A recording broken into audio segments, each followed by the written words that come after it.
गणेश चतुर्थी क्यों मनाई जाती है? क्या है इसके पीछे छिपा रहस्य?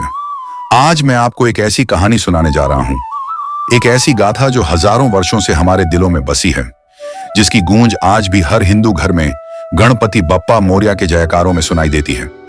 यह केवल एक त्योहार की कहानी नहीं है, यह प्रेम की गाथा है, त्याग की कहानी है और सबसे बढ़कर यह विश्वास की अमर गाथा है। बंद कर लीजिए अपनी आंखें और कल्पना कीजिए उस समय की जब ना तो समय का कोई हिसाब था, ना ही युगों की कोई गिनती, जब ब्रह्मांड केवल एक विचार था परमपिता परमेश्वर के मन में। उस काल की बात है जब कैलाश पर्वत की बर्फीली चोटियों पर, जहां हवाओं में अभी भी दिव्यता की खुशबू तैरती है, वहां बसते थे महादेव और उनकी अर्धांगिनी जगत जननी पार्वती। नमस्कार प्यारे दर्शकों, मैं एक बार फिर आपका हार्दिक स्वागत करता हूं आपके अपने चैनल में। दोस्तों, आज हम एक नई कहानी और एक नया वीडियो लेकर आपकी सेवा में उपस्थित हुए हैं। आज की कथा अत्यंत ज्ञानवर्धक और प्रेरणादायक है। कथा शुरू करने से पहले आपसे एक विनम्र निवेदन है। शास्त्रों में कहा गया है कि अधूरी छोड़ी गई कथा दुख और पाप का कारण बनती है, इसीलिए इसे अंत तक अवश्य सुनें। और अगर आप अपनी मां से सच्चा प्रेम करते हैं तो इस वीडियो को लाइक करें, हमारे चैनल को सब्सक्राइब करें और कमेंट में मां लिखकर अपना समर्थन दें। तो आइए बिना किसी विलंब के आरंभ करते हैं आज की प्रेरणादायक कथा। एक समय की बात है जब पार्वती माता अपने सुंदर केशों को सांवर रही थी और शिव जी अपनी समाधि में लीन रहते थे। प्रेम था उनके बीच, लेकिन वह प्रेम जो शब्दों से कहीं गहरा था। पार्वती जी को लगता था कि कहीं कोई कमी है, कुछ अधूरा सा है इस संसार में। वो अकेली बैठती और मन ही मन सोचती, मैं जगत की माता हूं, फिर भी मेरा अपना कोई बालक क्यों नहीं है जो मुझे मां कहकर पुकारे, जो मेरी गोद में सिर रखकर सो जाए। उनकी आंखों में आंसू आ जाते, वो आंसू जो हर उस स्त्री की आंखों में आते हैं जो मातृत्व की प्यास लिए जीती है। शिव जी को पता था अपनी प्रिया के मन की बात, लेकिन वह जानते थे कि समय अभी नहीं आया था। ब्रह्मांड में अभी भी कुछ और रचना होनी थी, कुछ और दिव्य लीला होनी थी। एक दिन माता पार्वती जी स्नान करने जा रही थी। उन्होंने अपने शरीर पर हल्दी का उपटन लगाया, वही हल्दी जो आज भी हमारे त्योहारों में पवित्रता का प्रतीक है। जब वो उपटन उतारने लगी तो वो मिट्टी उनके हाथों में आ गई। अचानक उनके मन में एक विचार आया, वो विचार जो हर मां के दिल में कभी ना कभी आता है, क्यों ना मैं इस मिट्टी से अपना एक बालक बना लूं। और उन्होंने अपने कोमल हाथों से, अपने प्रेम से, अपनी ममता से उस मिट्टी को आकार देना शुरू किया। कैसे बनती गई वो मूर्ति? पहले सिर, फिर धड़, फिर हाथ पैर। पार्वती जी के चेहरे पर वो मुस्कान थी जो हर कलाकार के चेहरे पर होती है जब वो अपनी कृति को पूरा करने वाला होता है। लेकिन यह कोई साधारण कलाकृति नहीं थी, यह एक मां का प्रेम था जो मूर्त रूप ले रहा था। लेकिन पार्वती जी के मन में संदेह आया, यह तो केवल मिट्टी है, इसमें प्राण कैसे आएंगे? और तब हुआ वो चमत्कार जिसे देखने के लिए तरस जाते हैं अर्षि मुनि। पार्वती जी ने अपनी दिव्य शक्ति से उस मूर्ति में प्राण फूंक दिए।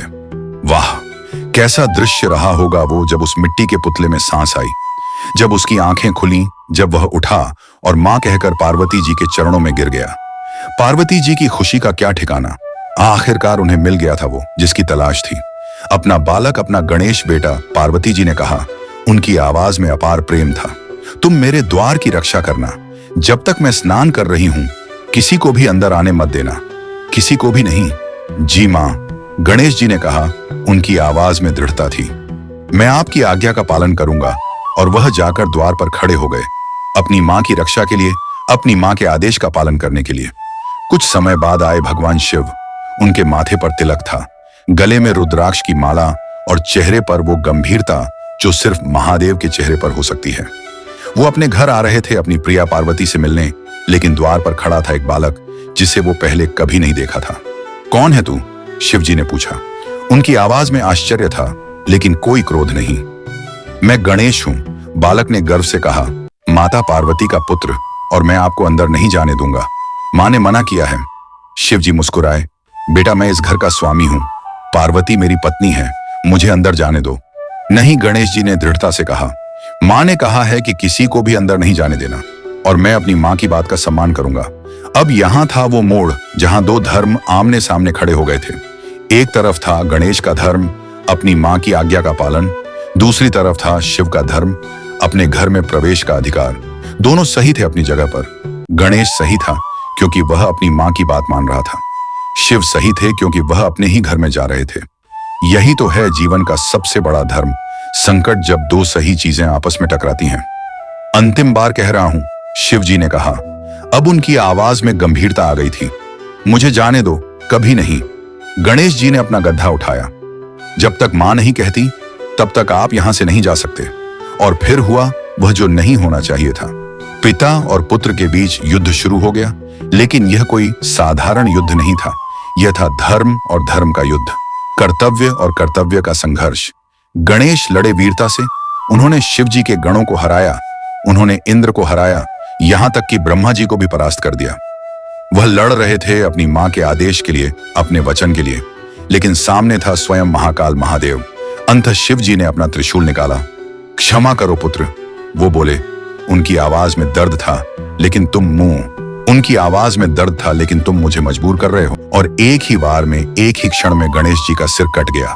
वो सिर जिसे पार्वती जी ने इतने प्रेम से बनाया था, वो सिर जिसमें एक मां का पूरा प्यार था, वो धरती पर लुढ़क गया। उसी समय पार्वती जी का स्नान पूरा हुआ। वो बाहर आए तो क्या देखा? अपना प्रिय पुत्र, अपना गणेश सिर कटी अवस्था में पड़ा था। उनके मुंह से एक चीख निकली, वो चीख जो आज भी कैलाश की गुफाओं में गूंजती है। हाय मेरे बेटे, वो रो पड़ी। क्या किया है तुमने? ये मेरा पुत्र था, मेरा प्रिय गणेश। शिव जी स्तब्ध रह गए। तुम्हारा पुत्र? लेकिन यह कैसे हो सकता है पार्वती? हमारा तो कोई पुत्र नहीं है। था, पार्वती जी रोते हुए बोली। था मेरा बेटा, मैंने इसे अपने हाथों से बनाया था, अपने प्रेम से जलाया था, और तुमने इसे मार डाला। शिव जी के चेहरे पर जो भाव आए वो वर्णन से परे हैं। पहले आश्चर्य, फिर समझ, और अंत में गहरा पछतावा। उन्होंने अपना ही पुत्र मार दिया था। अपनी अज्ञानता में, अपने अहंकार में उन्होंने वह किया था जिसकी कभी माफी नहीं हो सकती। पार्वती, वो बोले। उनकी आवाज कांप रही थी। मुझे माफ कर दो, मुझे नहीं पता था कि यह हमारा पुत्र है। मैं इसे वापस जला दूंगा। कैसे? पार्वती जी का दर्द फूट पड़ा। कैसे जलाओगे तुम मेरे बेटे को? उसका सिर तो कट गया है। मैं कोई ना कोई उपाय करूंगा। शिव जी ने कहा, मैं गरुड़ को भेजूंगा, वे जाकर किसी का सिर ले आएंगे। लेकिन कैसे सिर? पार्वती जी ने पूछा। ऐसी मां का सिर जो अपने बच्चे से मुंह फेर कर सोई हो, क्योंकि तभी हम बिना पाप के किसी निर्दोष का सिर ले सकते हैं। गरुड़ जी उड़े।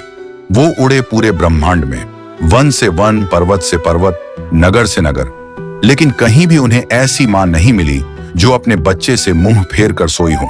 हर मां अपने बच्चे की तरफ मुंह करके सोती थी, चाहे वह इंसान हो या पशु पक्षी। यही तो है मातृत्व की महानता। एक मां कभी अपने बच्चे से मुंह नहीं फेरती। उसकी आंखें हमेशा अपने बच्चे पर रहती हैं, चाहे वह जाग रही हो या सो रही हो। अंततः गरुड़ जी को एक हथेनी दिखाई दी। प्रकृति का नियम है कि हाथी अपने बच्चे से मुंह फेर कर सोता है, क्योंकि उसके शरीर की बनावट ऐसी है। गरुड़ जी ने उस हाथी के बच्चे का सिर काटा और ले आए। यही मिला है। गरुड़ जी ने कहा, पूरे ब्रह्मांड में कोई मां अपने बच्चे से मुंह फेर कर नहीं सो रही थी। शिव जी ने उस हाथी के सिर को गणेश के धड़ से जोड़ा, और फिर हुआ एक और चमत्कार। उन्होंने अपनी दिव्य शक्ति से गणेश जी में प्राण फूंके। गणेश जी की आंखें खुली, लेकिन अब उनका चेहरा अलग था। हाथी का मुंह, लेकिन आंखों में वही प्रेम, वही भक्ति। वो उठे और सबसे पहले अपनी मां के चरण छुए। मां, वो बोले, आपका गणेश वापस आ गया। पार्वती जी की खुशी का क्या ठिकाना। वो अपने बेटे को गले लगाकर रो पड़ी। मेरे बेटे, तुम वापस आ गए, लेकिन तुम्हारा चेहरा। चिंता मत करो मां। गणेश जी मुस्कुराए। मैं वही हूं, आपका प्रिय गणेश। बस अब मैं और भी खूबसूरत हो गया हूं। हाथी की सूंड वाले को कोई क्यों ना चाहेगा। शिव जी आगे आए। वो अभी भी अपराध बोध से भरे थे। पुत्र, वो बोले, मुझसे गलती हुई है। मैं तुम्हें सभी देवताओं से पहले पूजा जाने का वरदान देता हूं। आज से तुम विघ्नहर्ता कहलाओगे। हर शुभ काम से पहले तुम्हारी पूजा होगी, और मैं तुम्हें गणपति की उपाधि देता हूं। शिव जी ने आगे कहा, तुम मेरे सभी गणों के स्वामी होगे। पार्वती जी भी बोली, बेटा, तुम एकदंत कहलाओगे, लंबोदर कहलाओगे, गजानन कहलाओगे, और जो भी तुम्हारी सच्चे मन से पूजा करेगा उसकी सभी मनोकामनाएं पूरी होंगी। लेकिन ब्रह्मा जी ने कहा, जो अब तक मुखदर्शक बने खड़े थे, इस घटना को सिर्फ एक दुर्घटना न समझा जाए। इसमें एक गहरा संदेश है। भाद्रपद मास की शुक्ल चतुर्थी के दिन गणेश जी का यह नया जन्म हुआ है, इसलिए यह दिन गणेश चतुर्थी के नाम से मनाया जाएगा। और इस दिन सरस्वती जी ने कहा, जो भी व्यक्ति गणेश जी की पूजा करेगा उसके सभी विघ्न दूर होंगे, उसकी बुद्धि का विकास होगा और उसे सफलता मिलेगी। एक बार शिव जी और पार्वती जी नर्मदा के किनारे बैठे थे। खुशी का माहौल था, प्रेम की बातें हो रही थी। क्यों ना कुछ खेल खेले। पार्वती जी ने कहा, चौपड़ खेलते हैं। ठीक है, शिवजी मुस्कुराए, लेकिन हार जीत का फैसला कौन करेगा? शिवजी ने तिनकों से एक पुतला बनाया और उसमें प्राण फूंके। बेटा, उन्होंने कहा, तुम हमारे खेल में निष्पक्ष निर्णायक बनना। खेल शुरू हुआ, 3 बार खेला गया चौपर। तीनों बार पार्वती जीती। ये एक संयोग था, लेकिन जब बालक से पूछा गया तो उसने डर के मारे शिवजी को विजेता बताया। क्या? पार्वती जी का गुस्सा 7वें आसमान पर पहुंच गया। तुमने झूठ कहा, मैं 3 बार जीती हूं। क्रोध में उन्होंने बालक को श्राप दे दिया, तू लंगड़ा हो जा। कीचड़ में पड़ा रहा। बालक रोने लगा, माता मुझसे गलती हुई है, कृपया माफ कर दीजिए। पार्वती जी का दिल पिघल गया। बेटा, वो बोली, मेरे श्राप से बचने का एक ही उपाय है, गणेश व्रत करो। 21 दिन तक लगातार गणेश जी की पूजा करो, उससे तुम्हारा कल्याण होगा। बालक ने वैसा ही किया। 21 दिन तक कठोर व्रत किया, गणेश जी की पूजा की। गणेश जी प्रसन्न हुए और उसे वरदान दिया कि वह अपने पैरों से चलकर कैलाश पहुंच सके। जब बालक कैलाश पहुंचा और अपनी कहानी सुनाई तो शिव जी को अपनी गलती का एहसास हुआ। उन्होंने भी 21 दिन तक गणेश व्रत किया। इससे पार्वती जी का गुस्सा शांत हुआ। पालती जी को भी अपने पुत्र कार्तिकेय से मिलने की इच्छा हुई। उन्होंने भी 21 दिन व्रत किया। व्रत के अंत में कार्तिकेय वापस आ गए। इस तरह गणेश चतुर्थी का व्रत बना, वो व्रत जो हर मनोकामना पूरी करता है। अब आते हैं उन रहस्यों पर जो गणेश चतुर्थी के साथ जुड़े हैं। पहला रहस्य है, गणेश जी का हाथी मुंह क्यों? हाथी बुद्धि का प्रतीक है। उसकी याददाश्त बहुत तेज होती है, वह कभी अपने मित्रों को नहीं भूलता। गणेश जी का हाथी मुंह इसीलिए है कि वह हमारी हर प्रार्थना याद रखते हैं, हमारे हर दुख को समझते हैं। दूसरा रहस्य है, गणेश जी का पेट इतना बड़ा क्यों? क्योंकि उनमें पूरे ब्रह्मांड को समाने की क्षमता है। वह हमारे सभी दुख, सभी परेशानियां अपने पेट में समा लेते हैं। तीसरा रहस्य है, गणेश जी का एक ही दांत क्यों? क्योंकि सत्य एक ही होता है, झूठ अनेक हो सकते हैं, लेकिन सच हमेशा एक ही होता है। गणेश चतुर्थी का व्रत करना चाहते हैं तो सुनिए इसकी सही विधि। सुबह जल्दी उठकर स्नान करें, साफ कपड़े पहने, घर को साफ करें, गणेश जी की मूर्ति स्थापित करें। अगर मूर्ति नहीं है तो चिंता ना करें, एक छोटा सा दिया जलाएं और मन में गणेश जी का ध्यान करें। उन्हें दूर्वा अर्पित करें। दूर्वा क्यों? क्योंकि यह घास कभी नहीं मरती, हमेशा हरी रहती है। यह अमृता का प्रतीक है। मोदक या लड्डू का भोग लगाएं।